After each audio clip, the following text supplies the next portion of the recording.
You are listening to the Horse Radio Network, part of the Equine Network family. What a beautiful day for horses in the morning. You are listening to the #1 horse podcast in the world.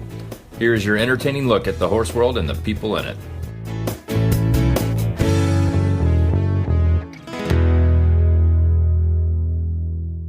I am Glenn the Geek from Ocala, Florida, and you're listening to Horses in the Morning on the Horse Radio Network for October the 8th, episode 3536. Good morning, Horse World. When your start time's on Saturday and your finish time's on Sunday, and it doesn't get much better than best conditioned, and completing the challenge is the challenge, you're an endurance rider. Well, welcome back, everyone. Karen is taking a well-deserved break this month, and we'll be back with a new endurance episode next month. So I put together for you a number of tips from past episodes going way back, and they include Victoria discussing the important things to do to plan now for an emergency with your animals. I thought that was appropriate right now. Karen explains what tailing an endurance ride is and how to do it safely. Plus, Karen also explains ride strategy to make sure you and your horse complete your ride. So I thought these 3 segments would be interesting for you today. So sit back, take a listen, and Karen will be back with a brand new episode next month. Victoria coming on. Tell us a little bit about Victoria. Okay, Vicky is Victoria Beelik. She is an endurance rider, and she also does clinics where she teaches people about emergency preparedness, which, apparently in my world, that was something that was really, really, really important this last week. Yes, so. It was. And unfortunately, it's going to be really important for us soon. And at some point, everybody needs to be prepared and learn what they need to do. So we're going to talk to her about what the important things are. So good morning, Vicki. Thank you for joining us again. Good morning, team. How are you? Well, today I'm enjoying the fog. Yesterday we had a fire very close to our ranch. And you had a lost horse. Oh, we still have a lost horse. Oh, you still have a lost horse. Oh, yeah. Yeah. At this point, I think it's a recovery mission. Oh, but we haven't given up. We've got planes and drones and helicopters and quads and horses. Sometimes these horses are missing for weeks and are found. Sometimes I certainly hope this is the outcome. That happens. Right. Yeah. Wow. So recently, as you know, we've had a fire, and we actually God, you guys are making me glad I live in the 1,000 degrees, 100% humidity Florida where it rains every day for inches. I'm kind of glad now. Yes. With the biggest bugs you've ever seen in your life. But I'll take that over your fires. The bugs are like birds where you are. Yeah, well, just watch out for those hornets. But see, Glenn can go to Disney World. Yeah, like I want to do that right now. Whereas where I am, everything's closed. I can't even go in a casino. It's all closed down. The brothels are closed. I know. Everything. No fun at all. Karen. I know, right? Oh my gosh.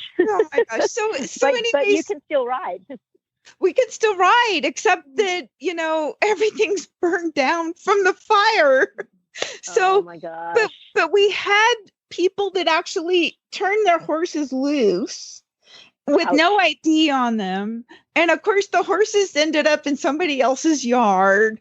And so we need to talk about what do we need to do to be prepared in the event of an emergency, whether it's a fire, a flood, a hurricane, an earthquake, whatever. What do you think are the most important things that we can plan for ahead of time, Vicki?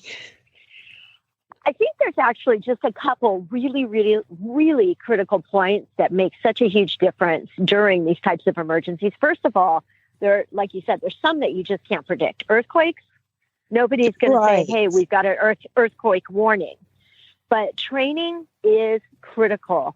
Take the time, make it a social event, get your horses used to getting in the trailers, getting in different trailers, being handled by different people. And, you know, like I said during previous interviews, I try to make it easy. I try to make it not a lot of work.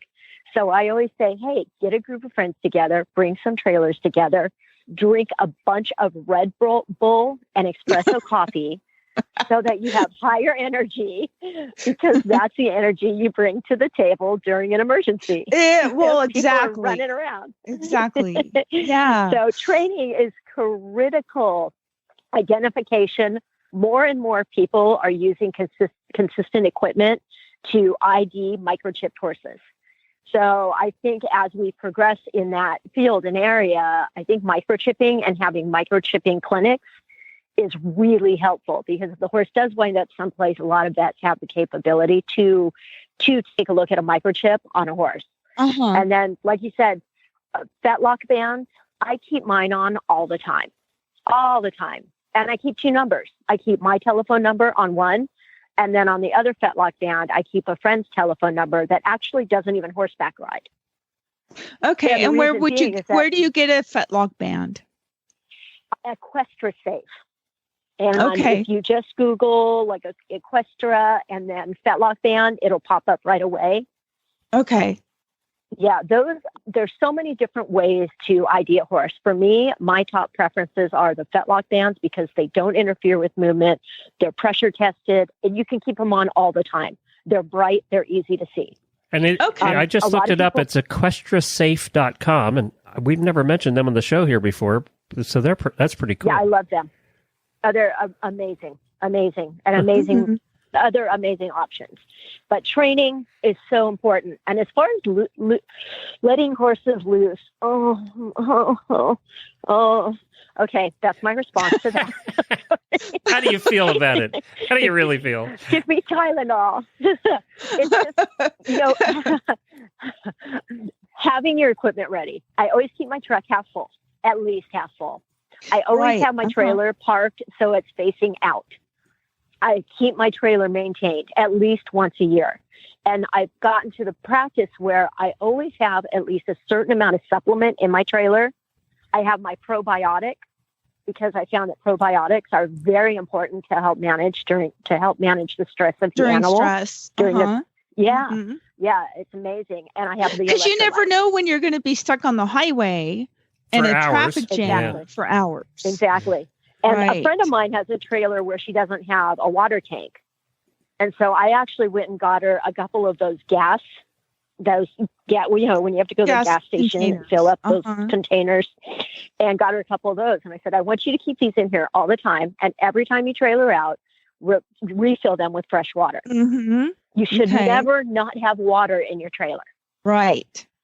That said, still, a lot of people like to use duct tape with a black marker. Okay.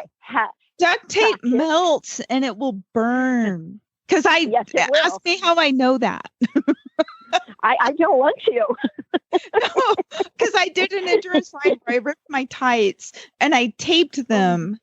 And it was over 100 degrees, and it blistered my leg because it got so hot and melted.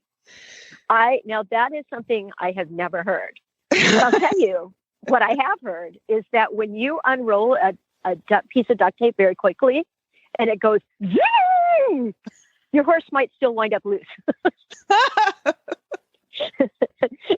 So if you insist on making that the preferred method of identification, that's another area to practice. So, but really, really, really, training is so essential.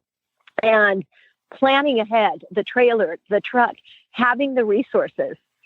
Just when you let a horse loose, a lot of people say the horse is going to run from fire. And there's a lot of mixed opinions they get about disoriented in the smoke, they right? Get disoriented, and they go back to their safe place. And their safe place, a lot of times, is into the direction of the fire. Right. And that causes, I saw that so many times when we've had our fires here in California, but we let them loose Yeah, they ran back to their barn. Oh, man. And that's just, it's tragic. It's horrible. So, Right. if anything, Right. like you guys know, especially with fire or weather-related events, we know they're coming. We get our warnings. And Right. we have to really listen to those warnings. And, we just had a fire here with mild Santa Anas. Technically, the fire should have blown southwest and it would have burned itself out. Instead, it changed direction and blew in the opposite direction, which happened to be where my personal ranch is. Oh, boy. Actually, Karen, very close to, an area that off of Foothill. Uh-huh. And right. so, yeah. And well, I'm my in the lead sister there. a couple years ago, her house fortunately remained, but her neighbor directly across the street from her burned down. Okay, so you heard about the Elizabeth fire. In Ondolondo. Yeah. Yeah. Yeah. Well, Yeah. Ondolondo, ooh, that looks different. But it's the fires are starting to take a little bit of a different, oh, goodness gracious, I'm lost for words this morning, directional flow. Uh-huh. This fire turned around on itself, and it shouldn't have. Wow. So I'm standing back and saying, okay, I've been doing this for over 5 years, and what the heck is happening? Because when a ranch was safe an hour ago, suddenly it's not. The wind just changed direction. Right. And so we knew that the weather conditions were set up for possible high fire danger. Right. And everybody says, everybody still says, it's not going to happen to me. The fires are moving faster. You know me. I'm never going to get dumped off my horse. I know, right? Happy I had that fetlock ban because my friend was called when my horse showed up to some random stranger and I didn't. Wow. Yeah. So yeah, it's just really the training, the identification, and making sure your trailer and truck are prepared. And if you have a high fire danger, if you have to let your animals loose, have contacts. So if something's happening and you're not there, but it's happening, be able to make a phone call to somebody to say, hey, we've already practiced. You know where my keys are. This is coming up. Are you going to be available if I'm not? Right. That's critical. Yes. So I think those are a couple of my important points. If we want to talk for 3 hours, I can give you the whole shebang. Oh, I'm sure. We want to do that. And I was listening to the scanner. Of course, I was up all night listening to the scanner because, we were definitely paying attention to if there were any changes, we were going to be out of here. But, somebody had posted something on a local Facebook page. And now there are all these, people that wanted to help. And they're showing up with their horse trailers. Except now they're in the way of the fire department who's trying to get bulldozers and equipment out to the fire line. And there's nowhere to turn around. And now and the thing is they were trying to go rescue horses that were BLM horses that not only were they not halter broke, but they for sure weren't trailer broke to go in a trailer. So, oh my gosh. Yeah, I could just hear the frustration on the scanner of the fire department people and the sheriff's deputies. And it's like, you guys really need to know what you're doing. So what's the best way for people that do want to help in an emergency? What advice do you have for them? Well, coordinated efforts are critical. So if you have an area where there's not already a group of volunteers that go through a certain training and go through a certain education and work with the fire department and work with animal control, create one. And anybody who wants to help, get them to be part of this group. That's way they're working as a unified group rather than scattered and going any way they wanted to go. Exactly. So there's a lot of areas that don't have them. But just for those people that really are hyperactive naturally, take the lead on it. Take the time, because in the long run, it's going to be so worth it. And, when you have the gridlock and these people that show up, it does more harm than it does good. It does. We had the same problem. I worked with the Red Cross for years and years and years, and we'd open a shelter like a town had been wiped out. One in particular, a town in Kentucky, was completely wiped out by a tornado. Took the whole town out. And by the time we got the shelter set up, within hours, we had the shelter set up, everybody was bringing food. Well, we couldn't do anything with the food. They were bringing food. They were bringing, everybody wants to help, and we get that. But I had so much food, I just didn't know what to do with it all, because we didn't need it, right? So, yeah, you got to do something with it. Now that creates a new problem. Well, and I didn't have the people. We were trying to get people checked into the shelter. We didn't have the people to handle the stuff coming in. And so finally we just told people, no, we don't need it right now. We'll let you know. Tell them no. Yeah, it is because they want to help. It's all in best intentions, right? And they don't understand why you don't want their help, right? Oh, yes. So, yeah. It requires a lot of tactfulness and patience because a lot of people get short. No, we don't need you. We don't need you. Go away. But that's the last thing you want to do. You just want to remember that it's a very stressful time for everyone. Mm-hmm. And what I've done is if somebody does want to help, I'll hand out my county card and say, I would love to have you help next time. Here's my card. Give me a call or, here's my cell phone. Let's talk about what you can do since clearly you want to help the animals. Right. And so maybe they can't help, but I'll give them a reason to follow up so that when it does happen again, they've already gone through proper process. Sure. And now they're trained and certified. So. And I think a lot of people don't understand too, like with your situation or with the Red Cross, we went through extensive training. So and there are procedures for everything, and it sounds stupid sometimes, right? And it probably seems, a lot of the procedures probably seem silly to most people until you really understand what they're for, right? And that they do have a reason. So. Absolutely. Absolutely. Well, one of our procedures is to wait until they get deployed. Exactly. That's definitely a good plan. and sometimes people deploy themselves. And then I say, how did you deploy? Because you don't know where to go.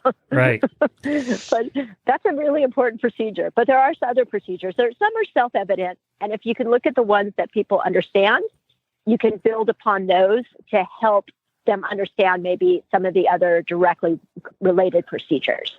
And the why and the what. Most counties have things like that. And even like in our neighborhood, my brother's on the Emergency Preparedness group. Right. So, and we're in a community, 400 little farms, a horse community, and there's a group there that they're trained to go out around to people, first aid, whatever, if the tornado goes through or whatever, they're the first ones that are going to be out because they live in the neighborhood. Mm-hmm. Well, I'll tell you what, because of COVID, a lot has changed. I mean, I think this is the longest I've gone without doing any clinics or having any public speaking events. Oh, yeah. And I have to tell you, it makes me very sad. And it makes my husband sad because now I feel the need to socially distance, masked up, talk to every single stranger I come across. Right. So, yeah. But there are, with my clinics that I do, I'm having people from out of the state reach out. And what I've been telling them is if there is anybody that wants to be the person that helps to educate people in those areas, I am so happy to help them. I am so happy to take the time to give them the knowledge to help the other people in their communities, because every single person that even expresses an interest in being prepared for evacuations is somebody that can help 5 other people. Sure. And making that available makes a difference. And a lot of people think the resources aren't there, but they are there. They absolutely are. And, I've given my number to random strangers in different states and said, call me. And I said, well, how much are you going to charge? I'm like, to go through this and teach this to you, I'm not going to charge you anything. I mean, I don't like to, people say, oh, you shouldn't give it away. But this is stuff that makes a difference. It's life or death for some animals. It sure is. Right. Right. Where do people go to find your information? Well, I have my website, which is www.victoriabeelik, and that's BEELIK.com, which is totally different than how it sounds. And I'm also on Facebook. And Facebook is what I update most of the time, which is Victoria Beelik as well. Mm-hmm. And we'll post those links on our show notes page for this episode as well. Thank you, Victoria, for joining us, and be safe out there. And Absolutely, we really appreciate absolutely. the work you Me do. Thanks, Vicki. Stop by next thank you time guys you go so through much. Gardnerville. Next time when I go up to look at that house, Karen. That's right. She's Guys, looking at property up here, Oh, Glenn. cool. I would be socially getting out of distance, say California too, honestly. Oh my gosh. I can't wait. I'm ready to run. I'm going to get in shape just so I can run out of California. I'm just kidding, Californians. Thank you, Vicki. California, I'm joking. Thank you guys very much. Thanks. Bye. Have a good day. Bye. Okay. All right, we have Kristen on here who joins us every single month from Distance Depot. And good morning, Kristen. Good morning. Good morning, Karen and Glenn. So what are we talking about this month? Well, I believe we're talking about leg protection and medicines and poultices, all sorts of everything to do, I guess, with leg protection. We have a whole page dedicated to this. So we have quite a wide variety of products, from back on track therapeutic products, which are, have hawk wraps and no bow leg wraps, all designed to be used as preventative as well as treating injuries that the horse may have. Of course, ice boots that can also help with inflammation and, great during a ride, of course, down to splint boots, fatlock boots, ankle boots, every shape and size and brand that we could think of, most of the popular brands, of course, and some, shoe fly leggings, great leg protection in the summer, Casual Crusader leg guards, bell boots, all the way down the line. And of course, if we're talking about leg protection, we have to mention bandages. So we have polo wraps, we have standing bandages, shipping boots, and pillow wraps, the leg quilts that go underneath the polo wraps. So if you're poulticing, with the paper bag and the whole 9 yards, we have wraps for that as well. And two really nice products, I think, pretty widely used by a bunch of our riders. We have compression wraps. If you've not heard of these, we have them on our leg protection page. We have the Equiflex sleeve, which has been out for many years and is a pretty popular product. Basically, it takes the place of a standing wrap, so you're not having to wrap around and around. They slip on. It's like a super tight sock that goes basically from mid-pastern about up to the knee. And this gal has worked really hard on the compression to make sure that it's the right strength of compression for your horse, and great after a ride, or if you're trailering. Really good product. Comes in fun colors and sizes for front and back. Yes, I have pink. A newer. Do you have pink? They come with a plastic bag, because essentially you put the plastic bag over the hoof and, of course, cover up the nails if you're shoeing. And then you slip the sock on, kind of like pantyhose. You roll it down. And, Glenn, you might not know about that, but you roll it down. I worked at the slide it up Renaissance leg. Fair. I know all about that. Oh, there you go.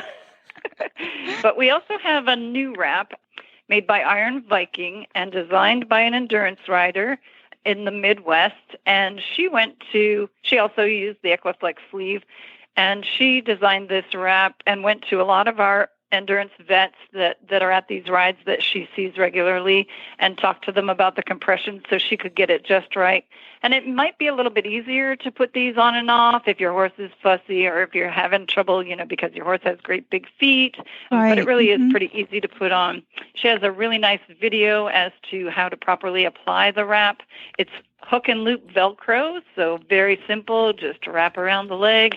And it does a great job, and we sell a bunch of these as well. So some pretty nice leg wrap options for stocking up or just trailering, any of those things that you might have. And what kind of material is that? I'm looking at the picture right now. It's a very stretchy spandex type material. Oh, okay. Yeah. So, and like I say, she went to so she knows the length as far as, how much compression it actually applies.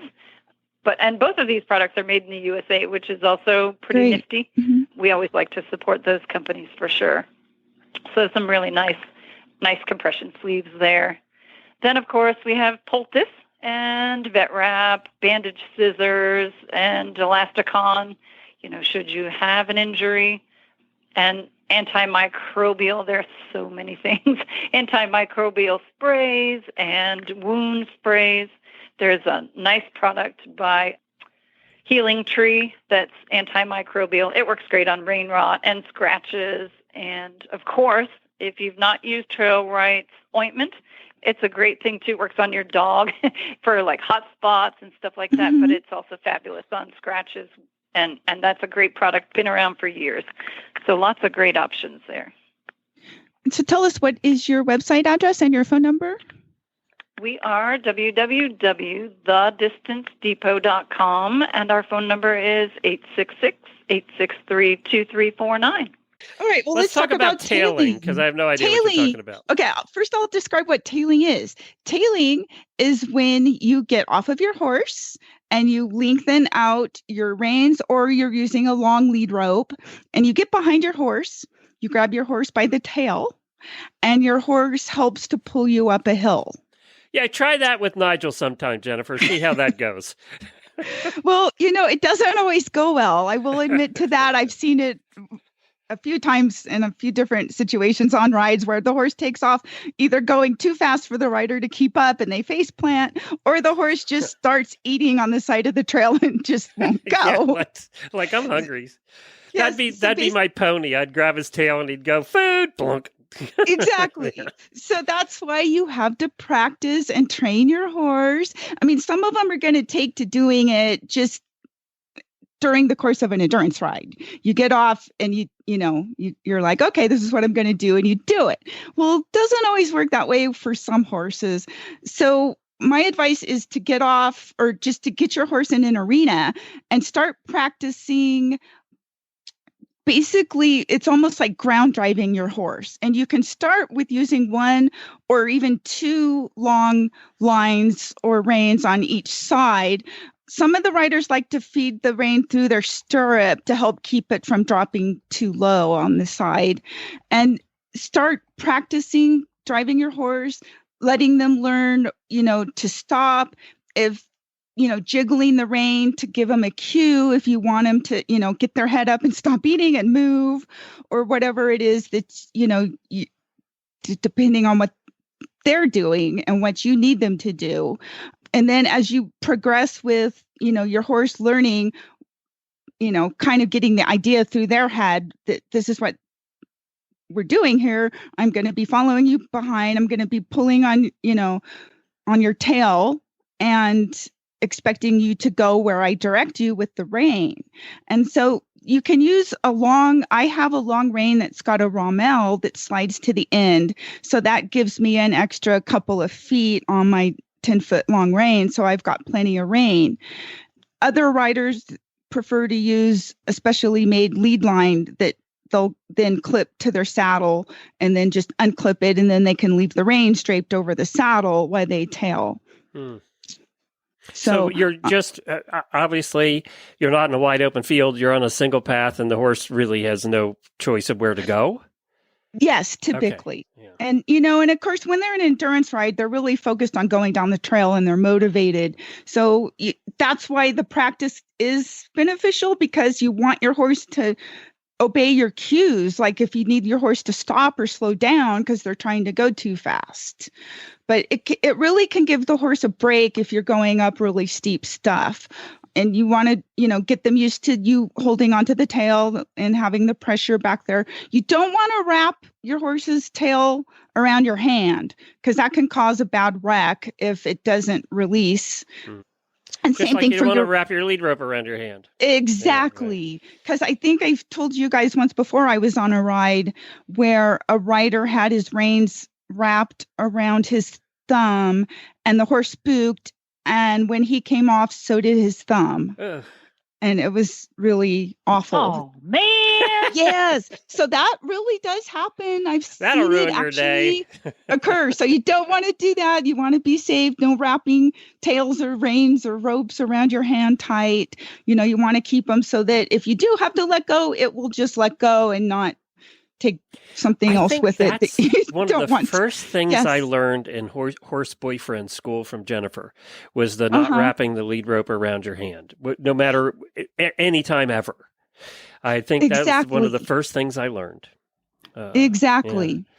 And then, You know? how many times have you seen pictures on, especially at Facebook, where somebody did that and they have a broken hand? Because that's what happens. I know, or even just a bad rope burn. That's Right. bad enough, just that. But I've seen how it can be far, far worse. Yeah, losing your thumb's kind of worse. Oh gosh, I know. And I remember riding up, and there were volunteers and people searching in the bushes, and no. I thought they were looking for a thumb drive. Oh, no. I totally misunderstood. I thought that someone was You're up like, there. why are you worried about the wondering thumb why drive people here in the forest? Getting off their horse to find a thumb drive. Even under the best circumstances, travel is stressful for horses. We've all been there, stuck on the side of the road in the middle of nowhere. You can make the journey knowing that US Rider is there for you. Get peace of mind on the road with US Rider's nationwide 24/7 roadside assistance coverage for both you and your horse. Join today at usrider.org. I did find there's some good studies that are being published based on research that's been done at endurance rides in the last 2 and 3 years.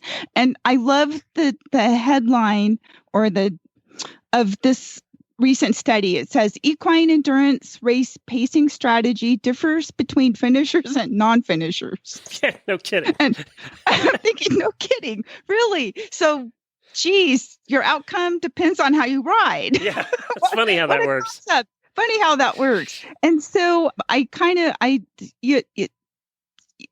the important key points are that here's one, and I bolded the parts that I wanted to cover, is that across the duration of the races, horses that successfully finished recorded 7% slower average speeds. And of course, what that means is the people that are going faster are getting pulled and they're not finishing. Well, that makes sense too. I mean, right? I mean, we could have guessed that. Yeah, kind of. Duh, yeah. And horses that failed to finish races completed loop 1 at a faster speed than horses that finished and subsequently had a greater reduction in speed across the remaining loops. In contrast, horses that finished successfully had a slower loop 1 speed and completed subsequent loops at a higher percentage of their loop 1 speed. So kind of translate that. So basically, they're analyzing the speed that people are riding each loop. And so the ones that start out on the first loop, because, your horse gets race brain, tend to have a lower completion rate. And so in order to be successful or, try to improve your odds of being successful, most of us want to plan a strategy. Most failures come in endurance rides because of poor rider choices, which means you're probably riding too fast for your horse's ability and fitness level, or you're just not riding well. You're selecting the wrong speed for the different sections of the course and the terrain, or the weather and the footing and that sort of thing. So the goal is you want to pass every vet check, come through the ride in the fastest time that works for your horse so that you finish with a horse that's in good shape. So you have to consider all of these things: your horse's fitness, the current health and soundness, your fitness and your stamina, how you're able to focus and get yourself completely through the ride from beginning to end, your crews, if you're on a ride where you have crew help, the weather, the footing, the technicality of the trail. So basically, I'm going to start with, I have like 3 or 4 points. The first one is, don't plan on riding your horse to a set speed. If you're going to use anything as a guide, use either a heart rate monitor and monitor your horse's heart rate, or use a GPS or a phone app that will allow you to monitor your average time to do a mile. And I kind of like, I've used Strava and Endomondo. Endomondo is kind of fun because it will tell you every mile how long it took you to ride that mile. And so that way you're able to monitor as you go through the course how you're going. And the same with using a heart rate monitor. the research shows that a heart rate in excess of 150 beats per minute on anything but the last loop will dramatically increase your risk of being eliminated. And even if you finish, you're probably going to finish much slower than if you had ridden more consistently to begin with. And the item number 2, ride your own race. Don't get excited and blow it all in the first loop by riding with faster horses or horses that are used to riding at faster speeds. If you're just, getting into the sport and learning to get more competitive as you go. And this is really true on one-day rides, but especially on multi-day rides. I tell people all the time, if you want to ride all 3, 4, or 5 days of a multi-day, be really careful on the first day on the first loop, because if you go too fast, you can blow the entire week, the entire ride, just by going too fast on that first loop. So that's really important. And that's what the research is now showing, that if you go too fast on loop 1, you use up too much muscle glycogen and your horse hits a wall and then they can't recover. Okay. So that makes sense. Again, makes sense, right? Yes. Yeah. And so it's important, if you've done rides, to kind of study your times. And I think anyone, especially if you've ridden Tevis, they're really wonderful about providing spreadsheets, both on their website and to the riders afterwards. They mail them to you, and it shows all your end times, arrival times, pulse in times. So you the distance between each check, so you can kind of calculate and figure out what your average moving time is. So if you start out on a ride and you're moving at, say, 10 miles an hour, and then for the first loop, and then every loop after that, you're slowing down, that means that you probably went too fast on the first loop. And so you need to slow down so that doesn't happen. Boy, and that's easy to do too, isn't it, right? Adrenaline's going for everybody. Oh, my gosh. And then everybody else is taking off fast, so it's hard to... Exactly. And you don't realize that, oh gosh, I've been trotting along here for 15 miles. Yeah, because you're fresh, your horse is fresh, it's easy to do, right? Yeah. Yes. Yeah. You get, the adrenaline flowing and the horses are all wired and they're going, and it's tough. So you have to really focus and pay attention. Like if you do change your pace, you want to do it gradually. You don't want to just suddenly, take off at a gallop. You want to be careful so that you can, control how much energy your horse is burning and using up with the glycogen stores and stuff, so that you can kind of keep it at a level amount so that you don't end up getting depleted and, blow the whole strategy. So you also want to keep your heart rate in a certain range, which hopefully you've been training so you kind of know where your horse is on their range. Once a horse's heart rate starts going above, say, 160, they use the glycogen more rapidly.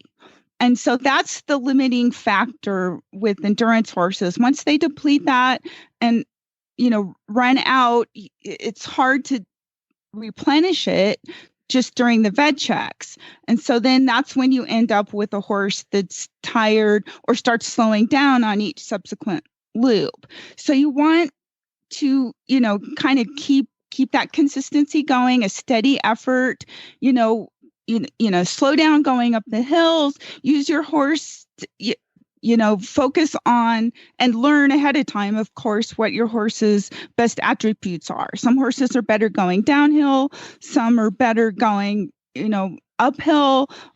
Horses are more efficient if they've been conditioned for it to canter versus trotting or even walking. I read some of these studies are showing that the most inefficient gait is a walk.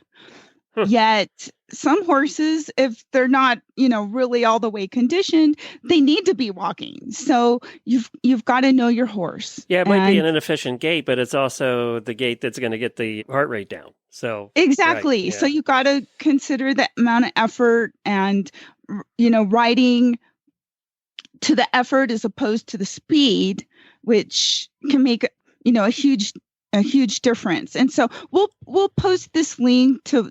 There's this study that goes into more detail about the horses. They studied, it was several hundred horses on 24 different FEI races, and to determine the elimination points. And, there's a lot we can learn from that. But basically, you want to go into a ride planning some strategy, knowing, trying to, learn a little bit about the course, where you can make time, where you can't make time, what's most efficient for your horse. And of course, trying to keep from getting race brain on the first loop. How long, realistically, when you're a new rider and new into the sport, does it take you to really get a feel for it? Oh gosh, I think you know what I'm asking. You get a feel after a while. And it's hard because it can vary. It's like, I know every time when I started a new horse, people would say, "Oh, your horse just needs half a dozen rides." Well, sometimes you don't realize that they really weren't that bad until they do have the half a dozen rides. And then they really start to figure it out. And then they get race brain. So it depends a lot on the horse, but ultimately it's the rider with the brain that has to manage both. And that's why you've got to focus, pay attention. And that's why modern technology is so helpful with, having heart monitors, GPSs, phone apps, whatever, so that it helps us to stay focused and pay attention. And so there's really no one answer because every horse is going to be different. And I mean, just ask Jennifer about her horse having. Well, he has race brain from the minute he gets to the venue. I know. Yes, but that's a thoroughbred thing. And they get better. Like my horses, they're really good at the ride starts.